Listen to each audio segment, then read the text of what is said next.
प्रसार सब जगत त्राया। जन आवन का यह स्वभाव, जन का संग चित आवे नाओ। आप मुकत मुकत करे संसार, नानक तिस जन को सदा नमस्कार। खालसा जी, लखा नहीं करोड़ों लोग हर रोज इस संसार पे जमते हैं। करोड़ों लोग हर रोज इस संसार को कूच कर जाते हैं, लेकिन उंगलों के कोटियां पर गिने जाने वाले ने वो लोग जेड़े इस संसार पे आके लोहे दियां पैड़ां कर जाते हैं जमाने की हिक पर, ते जेड़ियां पैड़ां समय की गर्दश कभी मेट नहीं सकती, रही दुनिया तक उन्हों का नाम दुनिया के इतिहास में अमर हो जाता है। टिब्बे बहुत ने संसार के विच, टिब्बे बहुत ने, लेकिन टिब्बी साहिब वो पावन स्थान है जिथे महापुरख बाबा हजारा सिंह जी उन्होंने अपनी जिंदगी के बेकीमती साल इत्थे गुजारे ते लोकां नूं परमात्मा के नाम के नाल जुड़िया, पानी के नाल जुड़िया और समाज सेवा के क्षेत्र में अपने जीवन का बढ़-बढ़ा योगदान पा के संसार के लिए एक रोशन मुनारा बन गया। सूरज, सितारे, चंद जदों तक इस दुनिया में कायम ने, उदों तक बाबा हजारा सिंह जी का नाम इतिहास के गगन मंडल में चंद्रमा की तरह, सूरज की तरह चमकता रहेगा। उन्होंने पावन याद में जुड़िया सबक संगत एक बार धन धन गुरु ग्रंथ साहिब जी महाराज के पावन चरणों में शीश झुकाइए। ताड़ी कथा वैसे अवतार सिंह आलम उन्होंने आप संगतां के चरणों में पहुंचना सी, किसी जरूरी कारण काम और आप संगतां के सम्मुख नहीं आ सके। उन्होंने वालों मैं आप संगतां तो मुआफी मंगदा, असीं मुआफी चाहुंदे हां क्योंकि उन्होंने दर्शन करने सी तुसीं ते उन्होंने दास की ड्यूटी लाई। दास भाई कमल सिंह बद्दोवाल, साथी बलदेव सिंह बब्बी पधार, दरबारा सिंह सहोली और सरंगी वादक मेरे सत्कारयोग वीर छोटे वीर दलजीत सिंह टौके, आप संगतां के चरणों में हाजरा जी। आओ एक बार गुरु पातशाह के पावन चरण वरसीए, एक बार सारी संगत गुरु चार के चौके गज के आपो जी वाहिगुरू जी का खालसा वाहिगुरू जी की फतेह।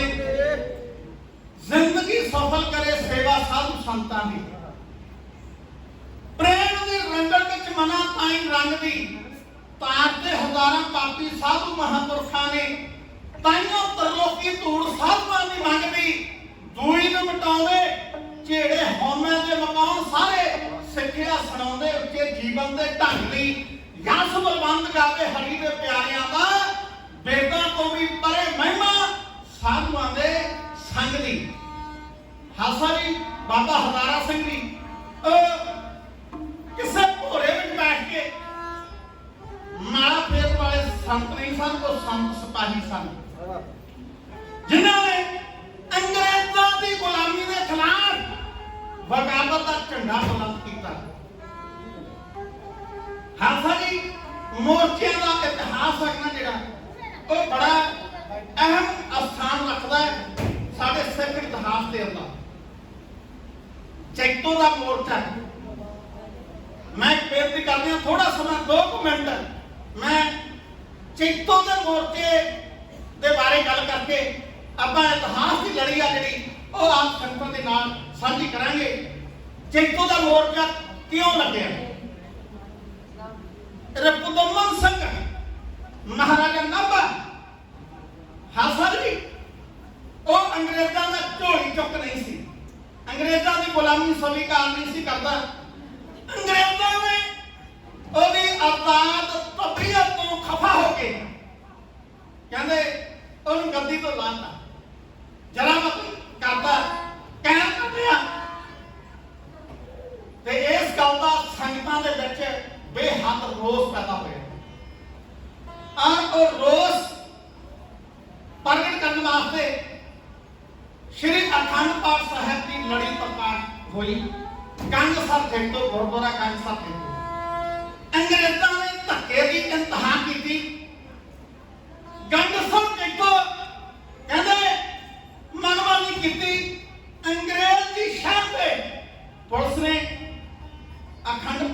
सम्मानित कर दिता।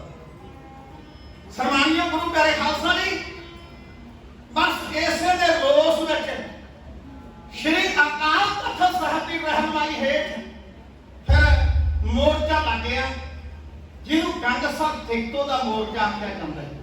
बड़िया कुर्बानियां कीतियां, अंग्रेजों दी गोलियां अपने सीनियर पर चलियां साडे बुजुर्गों ने। आ सम्मानियों भैणों का बहुत बड़ा योगदान है। कहते एक जत्था वो जा रहा सी ते वो जत्थे दे विच एक नौजवान बीबी, एक मुटियार बीबी वो भी शामिल हो गई ते इहदे गोदी में 6 महीने का बच्चा सी। 6 महीने का बच्चा ते इहने वो बच्चा पहला अपनी सस की गोद में पा के तुरन लगी, लेकिन फिर मन में ख्याल आया मना पता नहीं की बीतनी है ते मैं शहादत का जाम पी गई। मेरे तो बाद मेरा एक बच्चा कितने गलत संगत में पै के जे नशेई बन गया, जे किसी तरह के गलत काम करने लग गया तो मेरी भुख को कलंकित कर देगा। जिथे मैं उसे एक चलेगा ते वो बच्चे भी पुछड़ में चुक रहे हैं।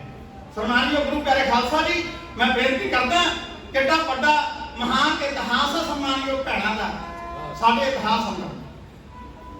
एक कथा अरदास करके अकाल तख्त तो गंगसर टिकटो पहुंचे, अगे मशीन गन्ना पीड़ियां हुई, अंग्रेज पुलिस दियां गोली चली और सिंह शहीद होते गए ते जत्था वाहिगुरू सतनाम वाहिगुरू सतनाम वाहिगुरू का जाप करता अगे बढ़ता गया। एक गोली आई ते एक गोली वो बच्चे का सीना चीरती हुई एक बीबी की छाती पे लग गई, बीबी जख्मी हो गई ते बच्चा शहादत का जाम पी गया ते बच्चे को उन्हें शहीदा ਸਿੰਘਾਂ ਦੇ ਵਿੱਚ ਲਟਾ के ਇਹ बीबी सतनाम वाहिगुरू का जाप करती हुई उस तरह ਸਿੰਘਾਂ ਦੇ ਜਥੇ ਦੇ ਨਾਲ ਅੱਗੇ ਵਧਦੀ गई। सम्मानियों गुरु प्यारे खालसा जी, आया साडा इतिहास और उन्हां मोर्चे में शामिल होने के दोष में बाबा हजारा सिंह जी उन्होंने जला वतन कर दिता। अंग्रेज सरकार ने नाभा रियासत बाहर करता बई तुसी जिंदगी भर नाभा रियासत में दाखिल नहीं हो सकते। और फिर खालसा जी आप धरती के भाग जाके इत्थे आके उन्होंने महापुरखों ने आसन लाया, परोपकार किए, जत्था बैसन साध जन सो थान सुहंदा। खालसा जी बाबा कबीर जी उन्होंने अपनी पावर बाणी में एक सवाल किया, कहो कबीर हम भया उदास तीर्थ बड़ा के हक का दास। सम्मानियों गुरु प्यारे खालसा जी, बाबा कबीर जी कहते मैं इस उलझन में भाई तीर्थ को बड़ा कहिए ਜਾਂ परमात्मा ने प्यारिਆਂ ਨੂੰ ਵੱਡੇ ਕਹੀਏ ਤੇ ਅਖੀਰ बाबा कबीर जी कहते नहीं तीर्थ ਵੱਡੇ नहीं परमात्मा ਦੇ प्यारे ਵੱਡੇ है, क्योंकि परमात्मा ਦੇ प्यारे जिथे आसन ला देन, जिथे परमात्मा का सिमरन कर लग जान उत्थे तीर्थ पैदा हो जाते हैं। आज जिथे संत प्यारे रब दे प्यारे जिथे चरण पाते हैं, जिथे बैठ के परमात्मा के गुण गाते हैं और धरती पुੱਜਣ ਯੋਗ हो जाती है। जिवें एक साधारण टिब्बी नूं बाबा हजारा सिंह जी ने अपने मुबारक चरण पा के टिब्बी साहिब बना दिता। महापुरखों की इस महिमा नूं आम संगतां दे सामने ढाडी जत्था इहो बयान करदा।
डेफिनेशन की है, जिन्ना सांस गिरास ना बिसरै हरनामा, मनमंत धन से सही नानका पूर्ण सोई संत।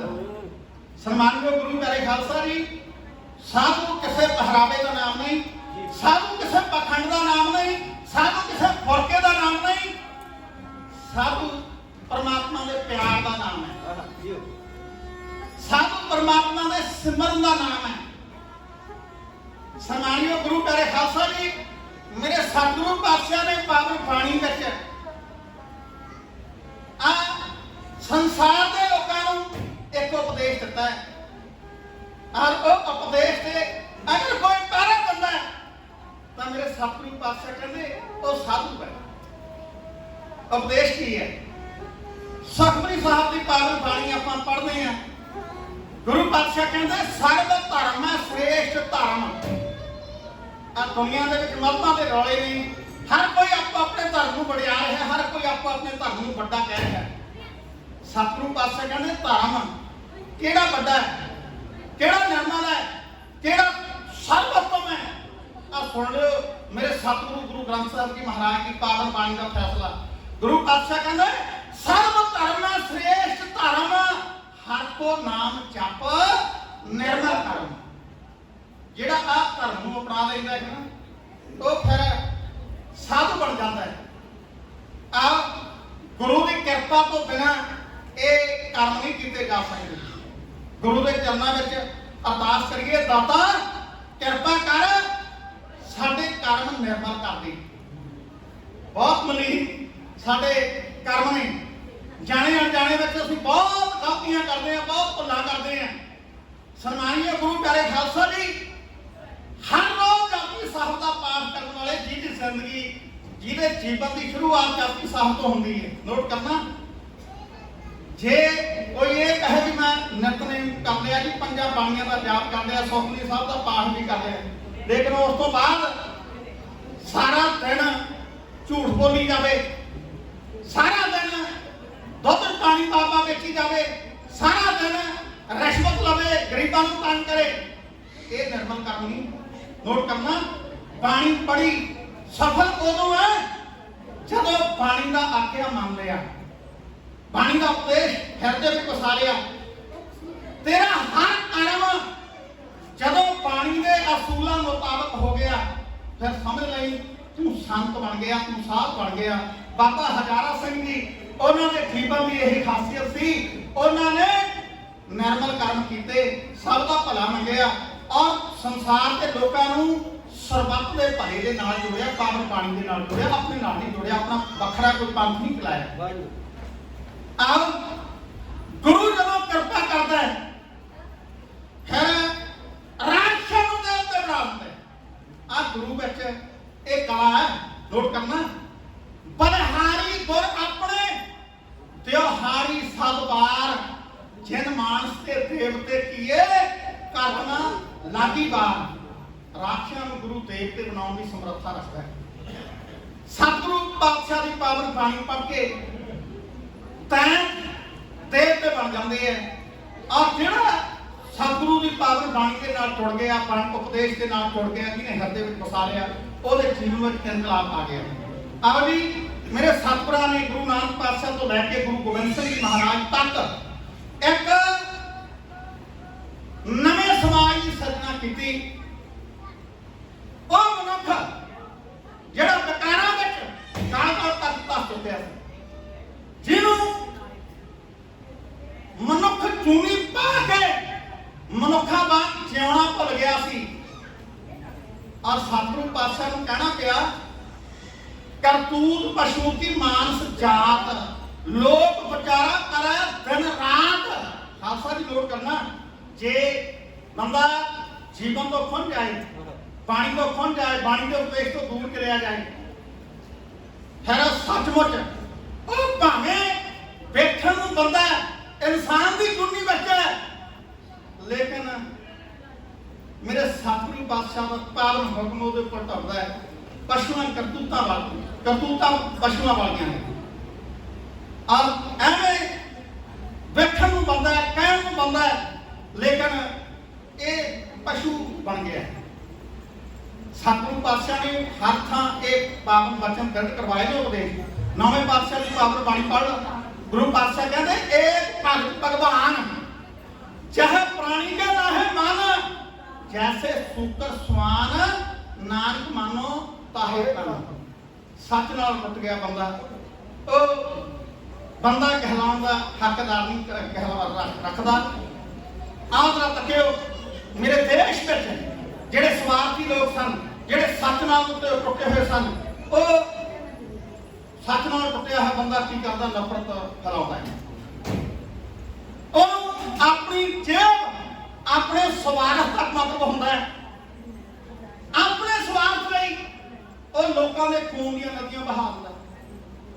ਆਪਣੇ ਸਵਾਰਥ ਲਈ ਉਹ ਧਰਮ ਦੇ ਨਾਂ ਤੇ ਐਸੇ ਐਸੇ ਪਾਪ, ਐਸੇ ਐਸੇ ਕਰਮ ਕਾਂਡ ਲੋਕਾਂ ਵਿੱਚ ਫੈਲਾ ਦਿੰਦਾ ਹੈ ਕਿ ਜਿਨ੍ਹਾਂ ਕਰਮ ਕਾਂਡਾਂ ਨੂੰ ਕਰਕੇ, ਜਿਨ੍ਹਾਂ ਕਰਮ ਕਾਂਡਾਂ ਵਿੱਚ ਫਸ ਕੇ ਲੋਕ ਹਰ ਰੋਜ਼ ਉਹਦੀਆਂ ਠੱਗੀਆਂ ਦਾ ਸ਼ਿਕਾਰ ਹੁੰਦੇ ਰਹਿੰਦੇ। ਔਰ ਮੇਰੇ ਦੇਸ਼ ਵਿੱਚ ਦੇਸ਼ ਦੇ ਧਰਮ ਦੇ ਆਗੂ, ਜਿਹੜੇ ਧਰਮ ਦੇ ਅਖੌਤੀ ਆਗੂ ਸਨ, ਉਹਨਾਂ ਨੇ ਇਹੀ ਖੇਡ ਦੇਸ਼ ਦੇ ਆਮ ਲੋਕਾਂ ਦੇ ਨਾਲ ਖੇਡੀ। ਕਿਰਤੀ ਸਮਾਜ ਨੂੰ, ਮੇਰੇ ਦੇਸ਼ ਦੇ ਕਿਰਤ ਕਰਨ ਵਾਲੇ ਲੋਕਾਂ ਨੂੰ ਉਹਨਾਂ ਨੇ ਇੰਨਾ ਦੰਡ ਦਿੱਤਾ, ਇੰਨਾ ਦੰਡ ਦਿੱਤਾ, ਇੰਨਾ ਮਸਾ ਦਿੱਤਾ, ਇੰਨਾ ਪਛਾਣ ਦਿੱਤਾ ਕਿ ਉਹਨਾਂ ਤੋਂ ਦੇਸ਼ ਦੇ ਨਾਗਰਿਕ ਹੋਣ ਦਾ ਹੱਕ ਵੀ ਖੋਹ ਲਿਆ। ਨੋਟ ਕਰਨਾ, ਕਿਰਤੀ ਸਮਾਜ ਉਹਦੇ ਵਿੱਚ ਆਪਾਂ ਸਾਰੇ ਆਉਂਦੇ ਹਾਂ, ਕਿਸੇ ਵੀ ਤਰ੍ਹਾਂ ਦੀ ਕਿਰਤ ਕਰਦਾ ਹੈ, ਔਰ ਅਸੀਂ ਉਹਨਾਂ ਕਿਰਤਾਂ ਨੂੰ ਜ਼ਾਤਾਂ ਬਣਾ ਰਹੇ ਹਾਂ। ਉਹਨਾਂ ਕਿਰਤਾਂ ਨੂੰ ਜ਼ਾਤਾਂ ਬਣਾ ਰਹੇ ਹਾਂ। ਕੰਮ ਕਰਨ ਵਾਲਾ ਉਹਨੂੰ ਕਹਿੰਦਾ ਚਮਾਰ, ਖੇਤੀਬਾੜੀ ਦਾ ਕੰਮ ਕਰਨ ਵਾਲਾ ਉਹ ਛੱਟ, ਕੱਪੜਾ ਬੁਣਨ ਵਾਲਾ ਉਹ ਚਲਾਹਾ, ਕੱਪੜਾ ਸਿਉਣ ਵਾਲਾ ਉਹ ਸ਼ੀਮਾ, ਤੇ ਇਸੇ ਤਰ੍ਹਾਂ ਹੋਰ ਵੱਖ-ਵੱਖ ਜਾਤਾਂ। ਸਨਮਾਨਯੋਗ ਗੁਰੂ ਪਿਆਰੇ ਖਾਲਸਾ ਜੀ, ਇਹ ਸਾਰੀਆਂ ਜਾਤਾਂ ਧਰਮ ਦੇ ਅਖੌਤੀ ਆਗੂ ਨੇ ਸ਼ੂਦਰ ਕਰਾਰ ਦੇ ਦਿੱਤੀਆਂ। ਸ਼ੂਦਰ ਮੈਂ ਨਹੀਂ ਕਹਿੰਦਾ, ਸਿਮਰਤੀ ਪੜ੍ਹ ਲਓ, ਮਨੂ ਸਿਮਰਤੀ 27 ਸਿਮਰਤੀਆਂ ਨੇ ਮੇਰੇ ਦੇਸ਼ ਅੰਦਰ। ਔਰ ਮਨੂ ਸਿਮਰਤੀ ਉਹਦੇ ਵਿੱਚ ਇਹ ਲਿਖ ਦਿੱਤਾ ਕਿ ਸ਼ੂਦਰ ਤਾਂ ਵਰਨਾਂ ਦੇ ਪੈਰ ਤੋਂ ਪੈਦਾ ਹੁੰਦੇ ਆ, ਪੈਰ ਤੋਂ। ਤੇ ਇਹ ਪੈਰ ਰੱਖਣਾ ਜਿਹੜੇ ਇਹ ਹਮੇਸ਼ਾ ਥੱਲੇ ਰਹਿੰਦੇ ਆ ਔਰ ਪੈਰਾਂ ਨੂੰ ਕੋਈ ਸਤਿਕਾਰ ਨਹੀਂ। ਮੈਂ ਇੱਕ ਬੇਨਤੀ ਕਰਾਂ, ਜਦੋਂ ਕਿਸੇ ਨੂੰ ਸਤਿਕਾਰ ਦੇਣਾ ਹੋਵੇ, ਨੋਟ ਕਰਨਾ, ਮੇਰੇ ਦੇਸ਼ ਅੰਦਰ ਧਰਮ ਦੇ ਅਖੌਤੀ ਆਗੂਆਂ ਨੇ ਸ਼ੂਦਰਾਂ ਨੂੰ ਆਖਿਆ ਇਹ ਪੈਰ ਨੇ ਸਮਾਜ ਦਾ। ਇਹ ਪੈਰ ਹੀ ਨੇ ਜਿਹੜੇ ਸਾਰੇ ਸਰੀਰ ਦਾ ਵਜ਼ਨ ਚੱਕੀ ਕਰਦੇ ਆ। ਔਰ ਜੇ ਕਿਸੇ ਨੂੰ ਸਤਿਕਾਰ ਦੇਣਾ ਹੋਵੇ, ਕੋਈ ਵੱਡਾ ਕਿੰਨਾ ਉੱਚਾ ਹੋਵੇ, ਕਿੰਨਾ ਮਹਾਨ ਹੋਵੇ, ਤੇ ਉਹਦੇ ਪੈਰਾਂ ਉੱਪਰ ਝੁਕਿਆ ਜਾਂਦਾ ਹੈ, ਪੈਰਾਂ ਨੂੰ ਸਤਿਕਾਰ ਦਿੱਤਾ ਜਾਂਦਾ ਹੈ। ਲੇਕਿਨ ਮੇਰੇ ਦੇਸ਼ ਦੇ ਅੰਦਰ ਕਿਰਤੀ ਸਮਾਜ ਨੂੰ ਸ਼ੂਦਰ ਕਰਾਰ ਦੇ ਕੇ ਉਹਨਾਂ ਤੋਂ ਜਿਉਣ ਦੇ ਮੁੱਢਲੇ ਅਧਿਕਾਰ ਖੋਲੇ। ਕੋਈ ਸ਼ੂਦਰ ਕਿਸੇ ਮੰਦਰ ਵਿੱਚ ਨਹੀਂ ਜਾ ਸਕਦਾ, ਕੋਈ ਸ਼ੂਦਰ ਕਿਸੇ ਧਰਮ ਗ੍ਰੰਥ ਦਾ ਅਧਿਐਨ ਨਹੀਂ ਕਰ ਸਕਦਾ। ਤੇ ਜੇ ਕੋਈ ਸ਼ੂਦਰ ਕਿਸੇ ਮੰਦਰ ਦੇ, ਕਿਸੇ ਵਿਦਵਾਨਾਂ ਦੀ ਸਭਾ ਦੇ ਨੇੜੇ ਦੀ ਫਸਣ ਦਾ ਯਤਨ ਕਰੇ, ਉਹਦੇ ਕੰਨਾਂ ਵਿੱਚ ਸਿੱਕਾ ਢਾਲ ਕੇ ਪਾ ਦਿਓ। ਜੇ ਕੋਈ ਸ਼ੂਦਰ ਕਿਸੇ ਬ੍ਰਾਹਮਣ ਦੇ ਨਾਲ ਜ਼ਬਾਨ ਲੜਾਵੇ, ਚਰਚਾ ਕਰਨ ਦਾ ਯਤਨ ਕਰੇ, ਉਹਦੀ ਜ਼ਬਾਨ ਕੱਢ ਦਿਓ। ਇਹ ਸਾਖਾ ਦਾ ਕਾਨੂੰਨ ਘੜ ਲਏ ਗਏ ਔਰ ਸਦੀਆਂ ਤੱਕ ਮੇਰੇ ਦੇਸ਼ ਅੰਦਰ ਕਿਰਤੀ ਸਮਾਜ ਉੱਪਰ ਜ਼ੁਲਮ ਹੁੰਦਾ ਰਿਹਾ। ਆ ਮੇਰੇ ਸਤਿਗੁਰੂ ਸ਼੍ਰੀ ਗੁਰੂ ਨਾਨਕ ਦੇਵ ਜੀ ਮਹਾਰਾਜ ਇਸ ਸੰਸਾਰ ਵਿੱਚ ਆਏ, ਉਹਨਾਂ ਸੰਗਤ ਤੱਕ ਕੀਤੀ। ਉਪਦੇਸ਼ ਚੋਂ ਵਰਨਾ ਕੋ ਸੰਜ, ਖੱਤਰੀ ਬ੍ਰਾਹਮਣ ਸ਼ੂਦ ਵੈਸ਼, ਉਪਦੇਸ਼ ਚੋਂ ਵਰਨਾ ਕੋ ਸੰਜ, ਸੰਗਤ ਤੱਕ ਕੀਤੀ, ਫਿਰ ਪੰਗਤ ਤੱਕ ਕੀਤੀ। ਹੈ ਮੇਰੇ ਸਤਿਗੁਰੂ ਪਾਤਸ਼ਾਹ ਨੇ ਸਰੋਵਰ ਇੱਕ ਕੀਤਾ, ਸਾਡਾ ਸਰੋਵਰ। ਆ ਤੀਰਥ ਸੀ ਜਿਹੜੇ, ਉਹਨਾਂ ਤੀਰਥਾਂ ਉੱਪਰ ਕਿਸੇ ਸ਼ੂਦਰ ਨੂੰ ਇਸ਼ਨਾਨ ਕਰਨ ਦੀ ਖੁੱਲ੍ਹ ਨਹੀਂ ਸੀ। ਔਰ ਮੇਰੇ ਸਤਿਗੁਰੂ ਪਾਤਸ਼ਾਹ ਨੇ ਕਿਰਪਾ ਕੀਤੀ। ਪਹਿਲਾ ਤੀਰਥ ਗੋਇੰਦਵਾਲ ਸਾਹਿਬ, ਤੀਜੇ ਪਾਤਸ਼ਾਹ ਗੁਰੂ ਅਮਰਦਾਸ ਜੀ ਮਹਾਰਾਜ, ਉਹਨਾਂ ਨੇ ਪ੍ਰਗਟ ਕੀਤਾ। ਔਰ ਸਤਿਗੁਰੂ ਪਾਤਸ਼ਾਹ ਦੇ ਤੀਰਥ ਵਿੱਚ ਕਿਉਂ ਵਰਨਾ ਦੇ ਲੋਕ ਬਿਨਾਂ ਕਿਸੇ ਬਿਰਕੇ ਤੋਂ ਇਸ਼ਨਾਨ ਕਰ ਸਕਦੇ ਸਨ। ਇੱਕ ਸਰੋਵਰ। ਤੇ ਫਿਰ ਪੰਜਵੇਂ ਪਾਤਸ਼ਾਹ ਨੇ ਇੱਕ ਪਾਣੀ ਕੀਤੀ, ਇੱਕ ਪਾਣੀ ਆ ਧੰਨ ਧੰਨ ਗੁਰੂ ਗ੍ਰੰਥ ਸਾਹਿਬ ਜੀ ਮਹਾਰਾਜ ਦੇ ਪਾਵਨ ਚਰਨਾਂ ਵਿੱਚ ਅੱਜ ਸਾਰਾ ਸੰਸਾਰ ਝੁਕਦਾ ਹੈ। ਇਹਦੇ ਵਿੱਚ ਖਾਲਸਾ ਦੀ ਹਿੰਦੂ ਭਗਤਾਂ ਦੀ ਬਾਣੀ ਵੀ ਹੈ, ਮੁਸਲਮਾਨ ਭਗਤਾਂ ਦੀ ਵੀ। ਇਹਦੇ ਵਿੱਚ ਬ੍ਰਾਹਮਣ ਭਗਤਾਂ ਦੀ ਬਾਣੀ ਵੀ ਹੈ ਤੇ ਸ਼ੂਦਰ ਭਗਤਾਂ ਦੀ ਬਾਣੀ ਵੀ, ਜਿਨ੍ਹਾਂ ਨੂੰ ਸਮਾਜ ਨੇ ਤਿਰਸਕਾਰ ਦਿੱਤਾ ਸੀ। ਭਗਤ ਰਵਿਦਾਸ ਜੀ, ਭਗਤ ਧੰਨਾ ਜੀ, ਭਗਤ ਨਾਨਕ ਦੇਵ ਜੀ, ਭਗਤ ਕਬੀਰ ਜੀ, ਭਗਤ ਸੈਣ ਜੀ ਵਰਗੇ ਉਹ ਮਹਾਂਪੁਰਖ ਆ ਜਿਨ੍ਹਾਂ ਦੀ ਪਾਵਨ ਬਾਣੀ ਪਾਵਨ ਫੁੱਲਾਂ ਵਿੱਚੋਂ ਪਰਮਾਤਮਾ ਦੇ ਜਾਤ ਦਾ ਅੰਮ੍ਰਿਤ ਮੇਰੇ ਸਤਿਗੁਰੂ ਪਾਤਸ਼ਾਹ ਨੂੰ ਲੱਭਿਆ ਔਰ ਗੁਰੂ ਪਾਤਸ਼ਾਹ ਨੇ ਉਹਨਾਂ ਨੂੰ ਆਪਣੀ ਹਿੱਕ ਨਾਲ ਲਾ ਲਿਆ, ਆਪਣੀ ਗੋਦ ਵਿੱਚ ਬਹਾ ਲਿਆ। ਆਪ ਜੀ ਕਲਗੀਆਂ ਵਾਲੇ ਪਾਤਸ਼ਾਹ ਗੁਰੂ ਗੋਬਿੰਦ ਸਿੰਘ ਜੀ ਮਹਾਰਾਜ ਸਭ ਤੋਂ ਪਹਿਲਾਂ ਕੀਰਤਨ ਜਥਾ ਆਪ ਸੰਗਤਾਂ ਨੂੰ ਬਾਜਾਂ ਵਾਲੇ ਪਾਤਸ਼ਾਹ ਗੁਰੂ ਗੋਬਿੰਦ ਸਿੰਘ ਜੀ ਮਹਾਰਾਜ ਦਾ ਇਤਿਹਾਸ ਸਰਵਣ ਕਰਵਾ ਰਿਹਾ ਸੀ। ਸਨਮਾਨਯੋਗ ਗੁਰੂ ਪਿਆਰੇ ਖਾਲਸਾ ਜੀ, ਮੇਰੇ ਸਤਿਗੁਰੂ ਪਾਤਸ਼ਾਹ ਨੇ ਫਿਰ ਸਿਰੇ ਦੀ ਗੱਲ ਕਰਤੀ, ਸਿਰੇ ਦੀ ਗੱਲ, ਜਿੱਥੇ ਸੰਗਤ ਇੱਕ, ਪੰਗਤ ਇੱਕ, ਸਰੋਵਰ ਇੱਕ, ਬਾਣੀ ਇੱਕ ਤੇ ਬਾਜਾਂ ਵਾਲੇ ਪਾਤਸ਼ਾਹ ਨੇ ਬਾਟਾ ਇੱਕ ਕਰਤਾ। ਤੋ ਸਤਨਾਮ ਸ੍ਰੀ ਵਾਹਿਗੁਰੂ, ਬਾਟਾ ਇੱਕ। ਔਰ ਜਦੋਂ ਬਾਟਾ ਇੱਕ ਕਰਤਾ ਨਾ ਫਿਰ ਸਾਧ ਬਮਾਨੀ ਲੋਕ ਉਹ ਤਲਬਾ ਉੱਠੇ, ਭਾਈ ਧਾਰ ਦੇ ਪਹਾੜੀ ਰਾਜੇ ਆ ਗਏ ਗੁਰੂ ਪਾਤਸ਼ਾਹ ਦੇ ਚਰਨਾਂ ਵਿੱਚ ਚੜ ਗਏ। ਰਾਜਾ ਭੀਮ ਚੰਦ ਉਹ ਕਹਿੰਦਾ ਕਿ ਛੱਡੋ ਇਹਨਾਂ ਕਮਜ਼ੋਰ ਗੁਲਾਮ ਲੋਕਾਂ ਦੀ ਥਾਂ, ਅਸੀਂ ਤੁਹਾਡੇ ਨਾਲ ਮੁਗਲਾਂ ਦੇ ਨਾਲ ਲੜਨਾ ਤੇ ਅਸੀਂ ਲੜਾਂਗੇ, ਇਹਨਾਂ ਨੂੰ ਤਾਂ ਲੜਨਾ ਨਹੀਂ ਆਉਂਦਾ, ਤੇ ਕਮਜ਼ੋਰ ਨੇ। ਤੇ ਮੇਰੇ ਸਤਿਗੁਰੂ ਪਾਤਸ਼ਾਹ ਨੂੰ ਫਿਰ ਰੋਹ ਆ ਗਿਆ। ਗੁਰੂ ਪਾਤਸ਼ਾਹ ਕਹਿੰਦੇ ਰਾਜਿਓ, ਇਹ ਲੋਕ ਜਿਨ੍ਹਾਂ ਨੂੰ ਕਮਜ਼ੋਰ ਕਹਿੰਦੇ ਹੋ, ਇਹ ਲੋਕ ਜਿਨ੍ਹਾਂ ਨੂੰ ਗੁਲਾਮ ਕਹਿੰਦੇ ਹੋ, ਯਾਦ ਰੱਖਿਓ ਮੈਂ ਜ਼ਮਾਨੇ ਨੂੰ ਬਦਲ ਦਿਆਂਗਾ।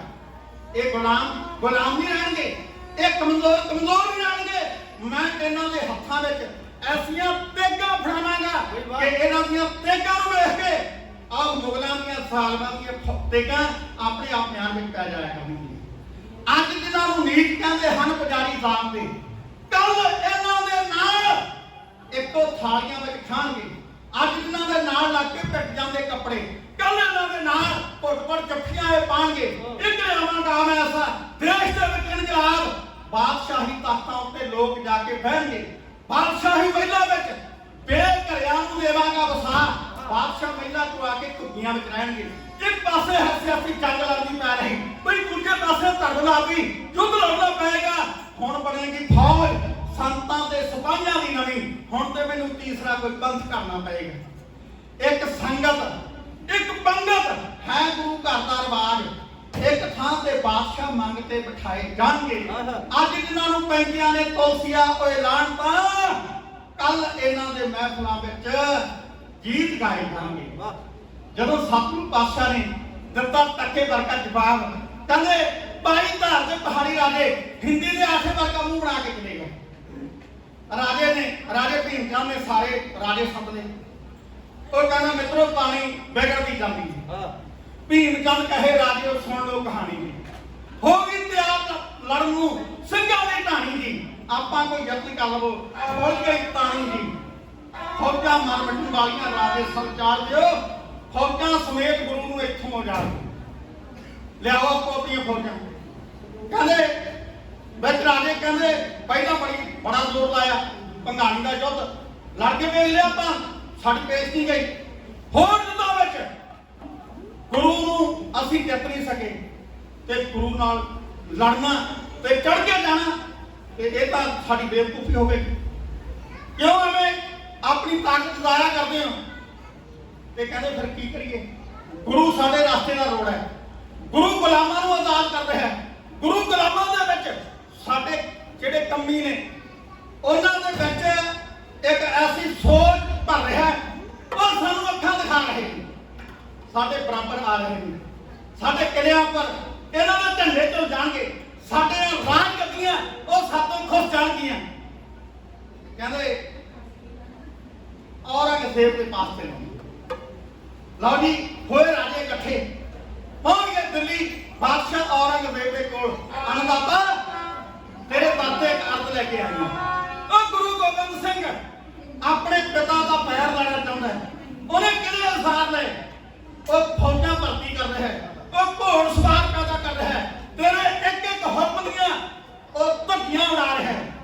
ਤੇ ਜੇ ਉਹਨੂੰ ਕਾਬੂ ਕੀਤਾ ਤਾਂ ਇੱਕ ਦਿਨ ਲਾਲ ਕਿਲੇ ਤੇ ਉਹ ਕੇਸਰੀ ਸ਼ਾਨ ਚਲਾ ਦੇਵੇਗਾ। ਲਓ ਜੀ, ਔਰੰਗਜ਼ੇਬ ਬਾਦਸ਼ਾਹ ਨੇ ਉਸੇ ਵਕਤ ਸਾਧਰੇ ਆਪਣੇ ਜਰਨੈਲ, ਸਾਧਰੇ ਆਪਣੇ ਸੂਰਮੇ, ਸਾਧਰੇ ਆਪਣੇ ਮੰਤਰੀ ਬੁਲਾ ਕੇ ਸਭਾ ਭਰੀ। ਸਭਾ ਦੇ ਵਿੱਚ ਪਾਨਾਂ ਦਾ ਬੀੜਾ ਅਤੇ ਨੰਗੀ ਤੇਗ ਰੱਖ ਕੇ ਬਾਦਸ਼ਾਹ ਔਰੰਗਜ਼ੇਬ ਆਪਣੇ ਸੂਰਮਿਆਂ ਨੂੰ ਗੁਰੂ ਗੋਬਿੰਦ ਸਿੰਘ ਜੀ ਮਹਾਰਾਜ ਦੇ ਚਰਨ ਵਾਸਤੇ ਕਿਉਂ ਲਲਕਾਰਦਾ।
ਸਾਡੇ ਬਹੁਤ ਹੀ ਸਤਿਕਾਰਯੋਗ ਬਜ਼ੁਰਗ ਬਹੁਤ ਮਹਿੰਗੀਆਂ ਨੇ ਇਹ ਅਸੀਸਾਂ ਇਹਨਾਂ ਬਜ਼ੁਰਗਾਂ ਦੀਆਂ। ਸਨਾਰੀਓ ਗੁਰੂ ਪਿਆਰੇ ਖਾਲਸਾ ਜੀ, ਮੈਂ ਆਪਣੇ ਆਪ ਨੂੰ ਭਾਗਾਂ ਵਾਲਾ ਸਮਝਦਾ। ਢਾਡੀ ਜੱਥੇ ਨੂੰ 100 ਰੁਪਇਆ ਸਤਿਕਾਰਯੋਗ ਬਾਬਾ ਜੀ ਉਹਨਾਂ ਵੱਲੋਂ ਇਨਾਮ ਭੇਜਿਆ ਗਿਆ। ਸਤਿਕਾਰਯੋਗ ਭਾਈ ਜੀ ਉਹ ਕਹਿੰਦੇ ਸੰਤ ਬਾਬਾ ਜਰਨੈਲ ਸਿੰਘ ਖਾਲਸਾ ਭਿੰਡਰਾਂ ਵਾਲੇ 20ਵੀਂ ਸਦੀ ਦੀ ਉਹ ਮਹਾਨ ਸ਼ਖਸੀਅਤ, ਉਹ ਮਹਾਨ ਪਰਸਨੈਲਿਟੀ ਜਿਹਨੂੰ ਦੁਨੀਆ ਭਰ ਦੇ ਸਿੱਖਾਂ ਨੇ ਖਾਲਸਾ ਦੀ 20ਵੀਂ ਸਦੀ ਦਾ ਸਭ ਤੋਂ ਮਹਾਨ ਸਿੱਖ ਐਲਾਨਿਆ। ਔਰ ਇਹਦੇ ਵਿੱਚ ਕੋਈ ਅਪਕਥਨੀ ਨਹੀਂ। ਖਾਲਸਾ ਜੀ 20ਵੀਂ ਸਦੀ ਵਿੱਚ ਜੇ ਕਿਸੇ ਨੇ ਕੌਮ ਨੂੰ ਹਲੂਣਾ ਦੇ ਕੇ ਜਗਾਇਆ ਤੇ ਬਾਬੇ ਨਾਨਕ ਦੇ ਸਿਧਾਂਤਾਂ ਦੀ ਬਾਜਾਂ ਵਾਲੇ ਸਤਿਗੁਰੂ ਪਾਤਸ਼ਾਹ ਦੇ ਖੰਡੇ ਬਾਟੇ ਤੇ ਅੰਮ੍ਰਿਤ ਦੀ ਦੁਬਾਰਾ ਗੱਲ ਸ਼ੁਰੂ ਕੀਤੀ ਤਾਂ ਉਹ ਸੰਤ ਬਾਬਾ ਜਰਨੈਲ ਸਿੰਘ ਖਾਲਸਾ ਭਿੰਡਰਾਂ ਵਾਲੇ ਸਨ। ਗੁਰੂ ਨਾਨਕ ਨੇ ਕਾਇਮ ਕਰੀ ਮਰਿਆਦਾ ਸਿੱਖੀ ਖਾਲਸਿਆਂ ਨੇ ਖੰਡਿਓ ਤਿੱਖੀ ਦੀ ਭੈੜੇ ਸਮੇਂ ਦੇਸ਼ ਤੋਂ ਸੰਤ ਸਿਪਾਹੀਆਂ ਕਾਲੇ ਨੇ ਸੁੱਤੀ ਅਣਖ ਜਗਾਤੀ ਖਾਲਸਾ ਭਿੰਡਰਾਂ ਵਾਲੀ। ਅਣਖ ਤੋਂ ਬਿਨਾਂ ਖਾਲਸਾ ਜੀ ਬੰਦਾ ਮਿੱਟੀ ਦੀ ਢੇਰੀ ਹੈ। ਅਣਖ ਤੋਂ ਬਿਨਾਂ ਕੋਈ ਬੰਦਾ ਭਾਵੇਂ ਸੋਨੇ ਚਾਂਦੀ ਦੇ ਭਾਂਡਿਆਂ ਵਿੱਚ 26 ਪ੍ਰਕਾਰ ਦੇ ਪਕਵਾਨ ਪਰੋਸ ਕੇ ਖਾਈ ਜਾਵੇ, ਲੇਕਿਨ ਸਤਿਗੁਰੂ ਪਾਤਸ਼ਾਹ ਉਹਨਾਂ ਦੀ ਪਾਵਨ ਬਾਣੀ ਦਾ ਫੈਸਲਾ, ਜੇ ਜੀਵ ਹੈ ਪਤ ਲੱਥੀ ਜਾਏ ਸਭ ਹਰਾਮ ਚੇਤਾ ਕਿਸ਼ਾਈ। ਬੰਦਾ ਮਰਤਕ ਸਮਾਨ ਹੈ। ਖਾਲਸਾ ਜੀ ਇੱਕ ਅੰਗਰੇਜ਼ੀ ਦਾ ਵਿਦਵਾਨ ਉਹ ਕਹਿੰਦਾ wealth is lost, nothing is lost, health is lost, something is lost, character is lost, everything is lost। ਜੇ ਧਨ ਦਾ ਨੁਕਸਾਨ ਹੋ ਗਿਆ ਫਿਕਰ ਨਾ ਕਰੋ, ਹੱਥਾਂ ਦੀ ਮੈਲ ਹੈ, ਕੁਝ ਵੀ ਨਹੀਂ ਕਿ ਜਾਂਦਾ। ਜੇ ਸਿਹਤ ਚਲੀ ਗਈ, ਸਿਹਤ ਦਾ ਨੁਕਸਾਨ ਹੋ ਗਿਆ ਤਾਂ ਕੁਝ ਚਲਿਆ ਜਾਂਦਾ ਹੈ। ਫਿਕਰ ਕਰਨਾ ਚਾਹੀਦਾ। ਸਿਹਤ ਬੰਦੇ ਦੀ ਜ਼ਰੂਰੀ ਹੈ, ਕਿਉਂਕਿ ਸਿਹਤ ਦੇ ਨਾਲ ਹੀ ਇਹ ਦੁਨੀਆ ਚੰਗੀ ਲੱਗਦੀ ਹੈ। ਤੇ ਜੇ ਸਿਹਤ ਵਿਗੜ ਗਈ ਤਾਂ ਅੰਗਰੇਜ਼ ਵਿਦਵਾਨ ਕਹਿੰਦਾ ਕੁਝ ਕਿਆ ਸਮਥਿੰਗ ਇਜ਼ ਲੋਸਟ। ਲੇਕਿਨ ਜੇ ਅਣਖ ਤੇ ਧੱਬਾ ਲੱਗ ਗਿਆ, ਜੇ ਕਣਕ ਮਣਕ ਪੜਕ ਬੰਦੇ ਦੀ ਚਲੀ ਗਈ, ਜੇ ਅਣਖ ਚਲੀ ਗਈ, ਜੇ ਗੈਪ ਚਲੀ ਗਈ, ਇਹਦੇ ਕੋਲ ਕੱਖ ਵੀ ਬਾਕੀ ਹੈ। Everything is lost। ਜਿਸ ਮਕਾਨ ਦੀ ਨੀਂਹ ਕਮਜ਼ੋਰ ਪੈ ਜੇ ਉਹ ਘੜੀ ਵੀ ਨਹੀਂ ਤੇ ਉਹ ਪਲ ਵੀ ਨਹੀਂ। ਜਿਸ ਵਰਸ਼ ਦੇ ਜੜਾਂ ਨੂੰ ਆਇਆ ਸੋਕਾ ਉਹਦੇ ਪੱਤੇ ਵੀ ਨਹੀਂ, ਉਹਦਾ ਫਲ ਵੀ ਨਹੀਂ। ਜਿਹੜੀ ਗਊ ਸ਼ੇਰ ਦੇ ਰਹਿਣ ਉੱਤੇ ਉਹਦਾ ਮਾਸ ਵੀ ਨਹੀਂ, ਉਹਦੀ ਖੱਲ ਵੀ ਨਹੀਂ। ਜਿਸ ਕੌਮ ਦੇ ਹੱਡਾਂ ਚੋਂ ਗਈ ਗੈਰਤ ਉਹ ਕੌਮ ਅੱਜ ਵੀ ਨਹੀਂ ਤੇ ਉਹ ਕੱਲ ਵੀ ਨਹੀਂ। ਖਤਮ ਹੋ ਜਾਂਦੀਆਂ ਨੇ ਉਹ ਕੌਮਾਂ ਤੇ ਜਿਨ੍ਹਾਂ ਵਿੱਚੋਂ ਅਣਖ ਅਤੇ ਗੈਰਤ ਚਲੀ ਜਾਏ। ਸਾਡੇ ਖਾਲਸਾ ਜੀ ਸਾਡੀ ਅਣਖ ਅਤੇ ਗੈਰਤ ਨੂੰ ਜੇ ਝੋੜਾ ਦੇ ਕੇ ਛਕਾਇਆ ਤਾਂ ਉਹ ਸੰਤ ਬਾਬਾ ਜਰਨੈਲ ਸਿੰਘ ਖਾਲਸਾ ਭਿੰਡਰਾਂ ਵਾਲੇ ਸਨ। ਮੈਂ ਧੰਨਵਾਦ ਕਰਦਾ ਸਨਮਾਨਯੋਗ ਬਾਈ ਜੀ, ਉਸ ਮਹਾਨ ਸ਼ਖਸੀਅਤ ਦੇ ਯਾਦ ਵਿੱਚ ਤੁਹਾਡੀ ਇੱਥੇ 100 ਰੁਪਇਆ ਇਨਾਮ ਭੇਜਿਆ। ਕਹਿੰਦੇ ਜੈਕਾਰਾ ਲਾ ਦਿਓ ਸੰਤ ਬਾਬਾ ਜਰਨੈਲ ਸਿੰਘ ਖਾਲਸਾ ਭਿੰਡਰਾਂ ਵਾਲਿਆਂ ਦੇ ਨਾਮ ਦਾ। ਆ ਜਿੰਨੀ ਚੜ੍ਹਦੀ ਕਲਾ ਵਾਲੀ ਸ਼ਖਸੀਅਤ ਹੈ ਉਹਨਾਂ ਚੜ੍ਹਦੀ ਕਲਾ ਵਿੱਚ ਜੈਕਾਰਾ ਬੁਲਾਇਓ। ਬੋਲੇ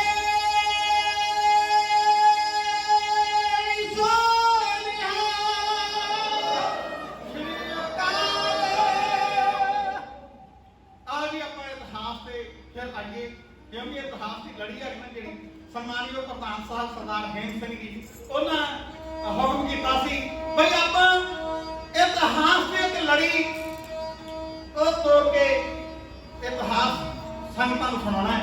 ਇਹ ਵੀ ਕਿਸੇ ਦੀ ਲੱਤ ਫੜ ਲਈ, ਕਿਸੇ ਦੀ ਬਾਂਹ ਫੜ ਲਈ ਔਰ ਕੋਈ ਗੱਲ ਕਿਸੇ ਪਾਸੇ ਲੱਗੇ ਹੀ ਨਾ। ਸਨਮਾਨਯੋਗ ਗੁਰੂ ਘਰ ਖਾਲਸਾ ਜੀ ਏਦਾਂ ਜਿਹੜੇ ਚੱਕਵੇਂ ਚੁੱਲ੍ਹੇ ਜਾਂ ਹੁੰਦੇ ਆ ਨਾ ਕਲਾਕਾਰ ਆ ਕੱਦੂ ਚ ਸੋਟੀ ਪਾਈ ਤੇ ਤੁਰ ਪਏ ਗਾਉਣੇ ਵਾਲਾ ਬਣ ਕੇ। ਉਹਨਾਂ ਦਾ ਕੰਮ ਹੁੰਦਾ ਬਈ ਕੋਈ ਕਿਤੋਂ ਫੜ ਲਿਆ ਗੀਤ, ਕੋਈ ਕਿਤੋਂ ਫੜ ਲਿਆ, ਕੋਈ ਕਿਤੋਂ ਲਾਤਾ। ਲੜੀ ਆ ਜਿਹੜੀ ਉਹ ਢਾਡੀਆਂ ਕੋਲ ਜਾਂ ਕਮਿਸ਼ਨਾਂ ਕੋਲੋਂ ਲੜੀ ਆ ਜਿਹੜੀ ਉਹ ਨਹੀਂ ਮੁੱਕਦੀ। ਅਸੀਂ ਆਪ ਸੰਤਾਂ ਦੇ ਨਾਲ ਇਤਿਹਾਸ ਦੇਖੋ ਸੰਤਾਂ ਦੀ ਯਾਦ ਤੇ ਜੁੜੇ ਹਾਂ ਔਰ ਅਸੀਂ ਜਿਹੜਾ ਇਤਿਹਾਸ ਆਪ ਸੰਤਾਂ ਦੇ ਸਾਹਮਣੇ ਪੇਸ਼ ਕਰਨਾ ਹੈ ਉਹ ਇਤਿਹਾਸ ਬਾਜਾਂ ਵਾਲੇ ਸਤਿਗੁਰੂ ਦੀ ਕਿਰਪਾ। ਦੇਖੋ ਉਹਨਾਂ ਦੀ ਕਿਰਪਾ ਜੇ ਕਿਸੇ ਜਰਨੈਲ ਪਰ ਹੋਈ ਤਾਂ ਉਹ ਸੰਤ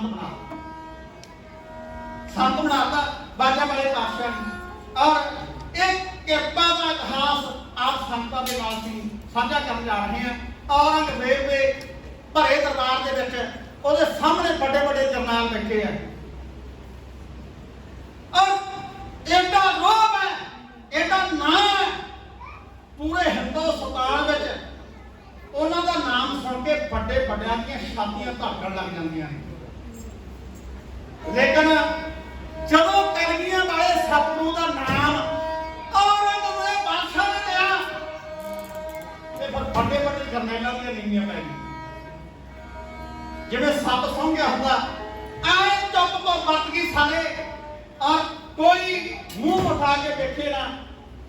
औरंगजेब बड़ा तिल मनाया, इन्हें दोबारा फिर ललकारिया, कहता कोई माजदा नाल कोई सूरमा उठो।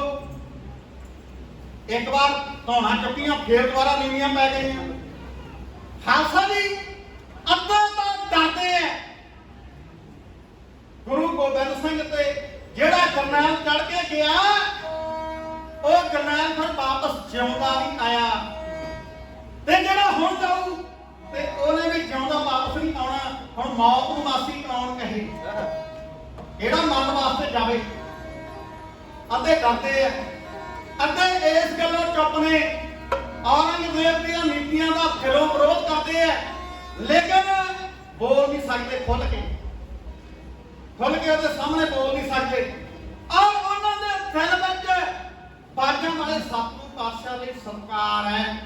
वह कलगियां वाले सतगुरु पातशाह नूं अल्लाह का पैगंबर खुदा का बंदा समझते हैं ते गुरु गोबिंद सिंह ते चढ़ के जाना किसे अल्लाह के बंदे उपर चढ़ के जाना है ते इसलिए गुरु गोबिंद सिंह ते चढ़ के जाने वास्ते कोई भी तैयार नहीं। औरंगजेब तो गुस्से में पागल हो गया। वो कहता मैनू अज पता लगे मेरी फौज में आ बहादुरी दी फड़ा मारन वाले नहीं आने ठोकियां फड़ा। बहादुरी नाम की उन्होंने कोई चीज नहीं। वो हमें चुल्हे पूरे बैठ के बहादुरी दी गल्लां कर छाड़ते हैं लेकिन जदों किसी बहादुर का नाम सुनते हैं तो फिर हीजड़े वांग नीवियां पा देते। मैं अपनी फौजां के जरनैल हीजड़े बना लिया, कुफरियां बनाता। मैनू खुद नूं जाना पएगा गुरु गोबिंद सिंह जी महाराज के चढ़ के।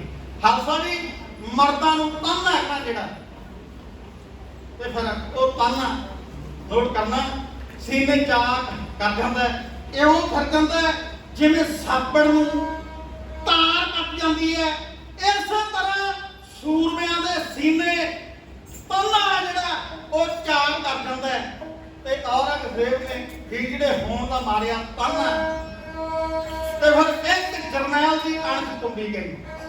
यह जरनैल कौन है? यह जरनैल सैयद खान, चढ़ती जवानी सैयद खान जरनैल पहाड़ उठा है योधा शेर वांग भड़काए के। लो बई इहने कम दे हत्थां नाल पाना दा बीड़ा चुक के पाया मूंह विच और तेज चुक के लाई मत्थे नूं और भारी सभा दे विच औरंगजेब दे सामने गुरु गोबिंद सिंह नूं पकड़ के लिआउण दी एक कसम सैयद खान जरनैल इस तरह टपड़े।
गुस्से विच सी, उठ के खलो